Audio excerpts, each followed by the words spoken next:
Welcome to Học tiếng Anh với Joseph, where we build vocabulary and practice pronunciation through reading. We continue with The Cat in the Box, story number 37, and it is entitled Blood Heat.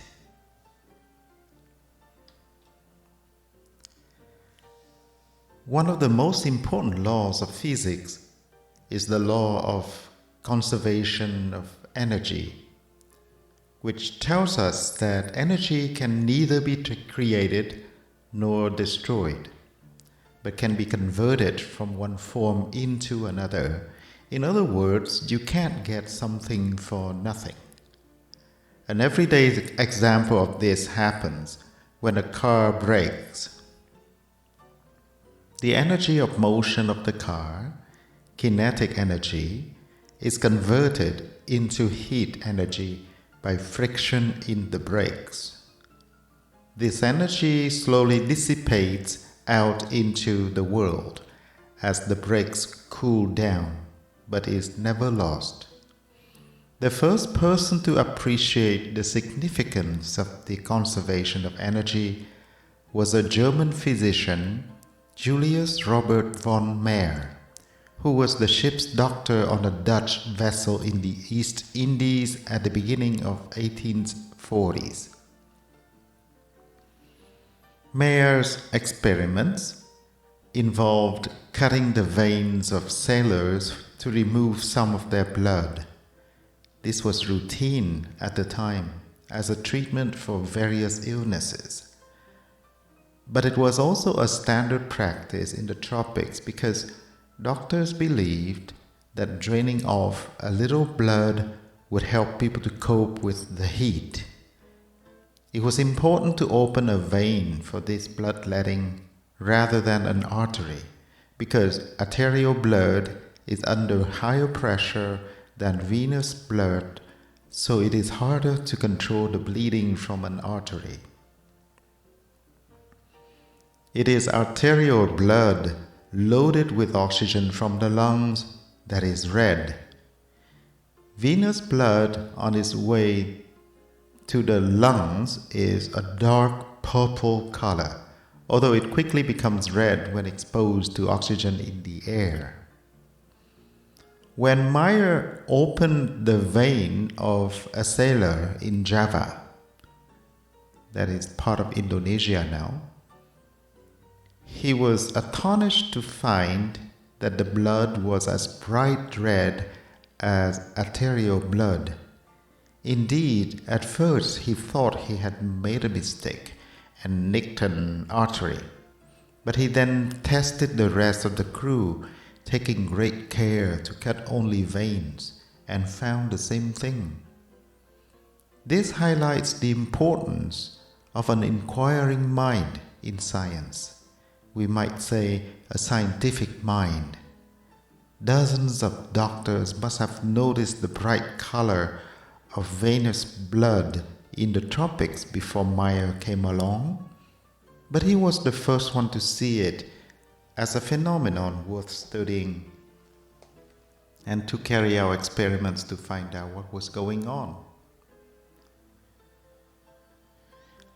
Myers knew about Lavoisier's work, which had established that warm-blooded animals are kept warm by a flow of slow combustion, with oxygen from the air combining with components of their food, just as the fire is kept hot by oxygen from the air combining with wood or coal. He correctly inferred that the venous blood in the tropics was bright red because less oxygen had been used up, as the body does not need to burn so much fuel to maintain its temperature when the outside world is warm. And he made the great leap of understanding to realize that this implied that all forms of energy are interchangeable. Heat from the sun, muscle energy, burning coal, or whatever.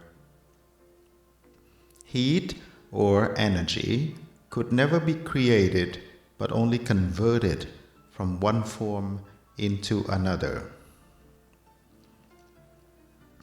When he got back to Europe, Mayer wrote up his ideas and tried to publish scientific papers in the hope of drawing attention to them. But unfortunately, because he had no training in physics, the papers were difficult to understand and contained errors. At first, he had trouble getting anything published, even though he then studied physics and published work on the effect of heat on expanding gases. Very little notice of his work was taken at the time. It was left for the English physicist James Joule to independently discover the relationship between work and heat in a series of experiments, most famously involving a falling weight connected by a rope and pulley to a paddle wheel in an insulated barrel of water. The weight falling under gravity converts gravitational energy into the rotational energy of the paddle wheel, which in turn increases the temperature of the water. Mayer's compatriot Hermann von Helmholtz learned about these ideas through Joule's work and published the definitive statement of the law of conservation of energy in 1847. This was the moment when the idea gained widespread attention, and although Helmholtz had learned about this from reading Joule's publications, eventually Mayer also received the credit that was due to him. The law of conservation of energy is so important that it is now known as the first law of thermodynamics. It means that the total energy of an isolated system does not change, but it is important to remember that the planet we live on is not an isolated system in thermodynamic terms, because it received energies from the sun. Mayer, however, was one of the people who pointed out around this time that according to the best understanding of mid-19th century physics, the sun itself would run out of energy in a few thousand years. That puzzle would be resolved by the discovery of radioactivity.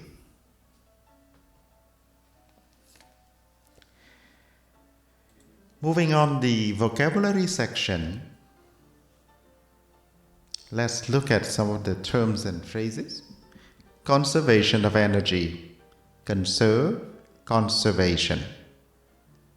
Conserving energy. Conservation of energy. Neither nor. Neither nor. Neither hot nor cold. Convert, conversion, converting. Convert, not convert. Convert actually is a noun describing someone who changed religion from one religion to another. He or she is a convert. Kinetic energy, kinetic energy, kinetic energy. Dissipate, dissipate. Arterial blood versus venous blood. It's from artery and veins. Arterial blood, venous blood. Infer, inferred, inference. Relationship between work and heat. Well, in English, work has multiple meanings. You can check the dictionary to find the meaning of work in this context, and it's not làm việc. Definitive statement. Definitive statement. First law of thermodynamics. First law of thermodynamics. Radioactivity. Radioactivity. Boom. Thank you for your time. I congratulate you for listening to this far. And as usual, I will see you in the next story. Bye for now.